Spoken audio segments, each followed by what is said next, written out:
Olá, leitores! Meu nome é Arthur e no vídeo de hoje, então, chegou a hora de comentarmos sobre o livro que eu li esta semana, que no caso é O Seminarista, de Bernardo Guimarães. Então, sem mais delongas, bora lá pro vídeo.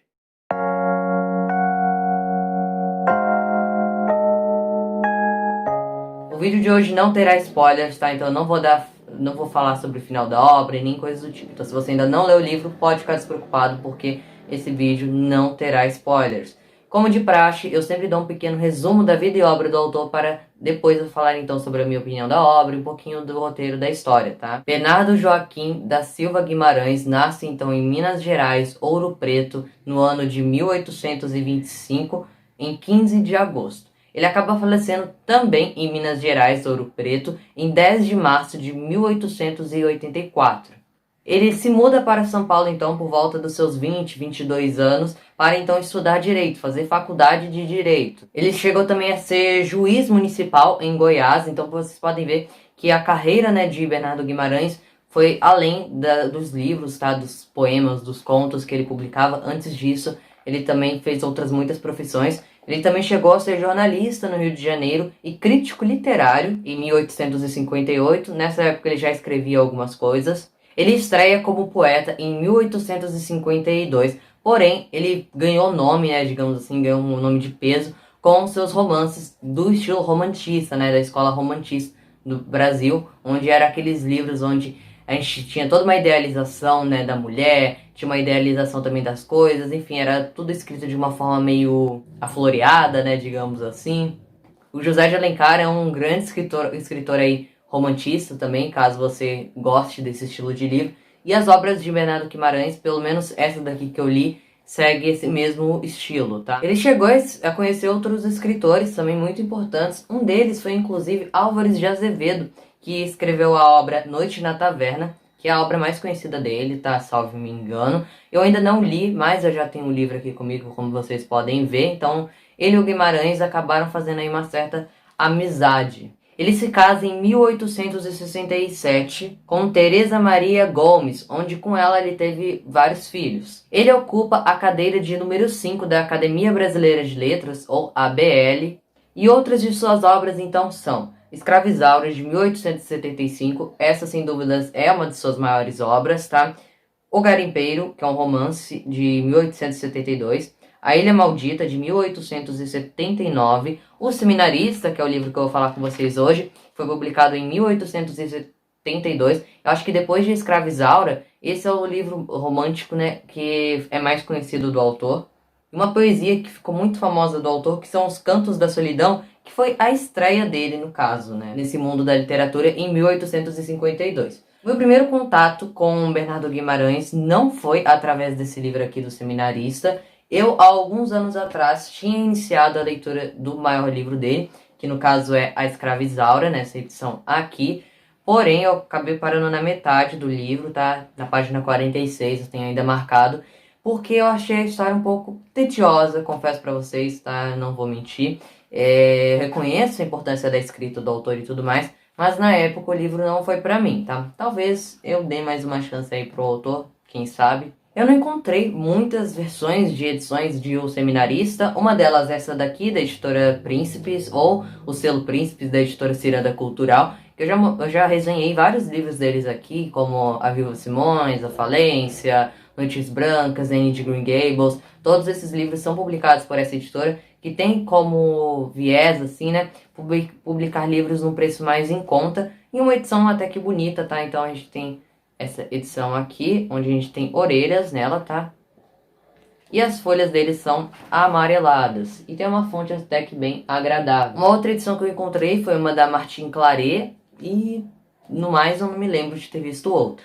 O livro ele é ambientado então no interior de Minas Gerais, mesmo lugar onde o autor nasceu. E é narrado então em terceira pessoa. Inclusive o narrador em certos momentos ele interrompe a história para conversar um pouco com nós leitores, mas isso não acontece com muita frequência aqui no livro e não de uma forma tão, assim, essencial, sabe? Não é algo que faz a trama se diferenciar muito. E aqui nessa obra, então, a gente vai acompanhar os nossos dois protagonistas, que são o Eugênio e a Margarida, que na infância eles são muito amigos, considerando-se até em alguns momentos como irmãos, mas eles não são irmãos de sangue, tá? O que acontece é que a mãe da Margarida, Umbelina, ela é uma agregada da casa dos pais do Eugênio e eles acabaram, né, criando uma certa afinidade com essa escrava que eles tinham, que até mesmo eles deram meio que uma moradia para ela lá na fazenda deles e eles acabaram virando muito amigos, inclusive os pais do Eugênio viram padrinhos da Margarida e assim eles constroem então uma amizade muito grande.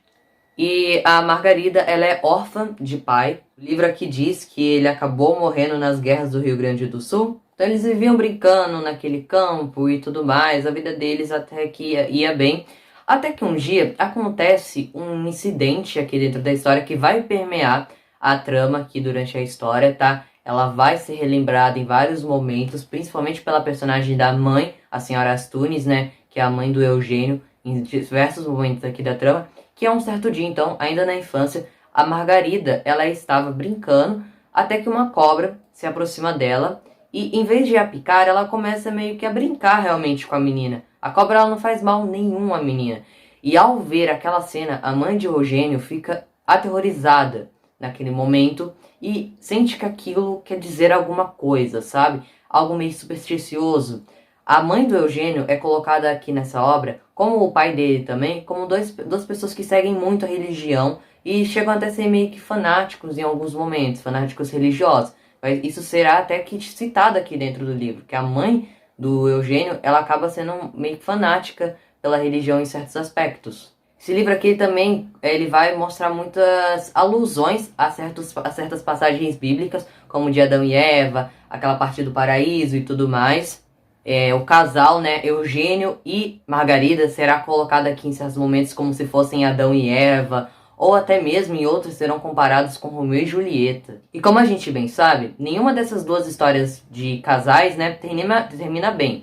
Nem Adão e Eva, nem Romeu e Julieta. Então dá pra se imaginar como será o final dessa história aqui. Tudo ia bem, até que um dia, então, os seus pais decidem que o seu filho será padre, o Eugênio. Ele tinha muita vocação para isso, então eles acabam decidindo mandar o seu filho para um seminário lá para ele estudar, então, para ser padre no futuro. Nisso ele vai ter que se afastar, então, de Margarida, que ficará, então, lá na fazenda, e os dois acabam se afastando, porém, o Eugênio, durante todos esses anos que ele fica lá no seminário, ele nunca se esquece de Margarida. Ele sempre fica com ela na cabeça. Inclusive, um dia, um dos padres acaba descobrindo que ele escrevia meio que versos, né? Poemas, assim, se declarando para Margarida em certos momentos, né? Só que ele guardava aquilo tudo para ele. Ele nunca chegou a mostrar esses escritos dele para ela. E um certo dia os padres acabam descobrindo isso, e ele acaba sendo punido por conta disso também. A gente vê que desde a infância o Eugênio idealizou muito a imagem de Margarida. Principalmente quando ele vai para o seminário, ele começa a ver como um anjo.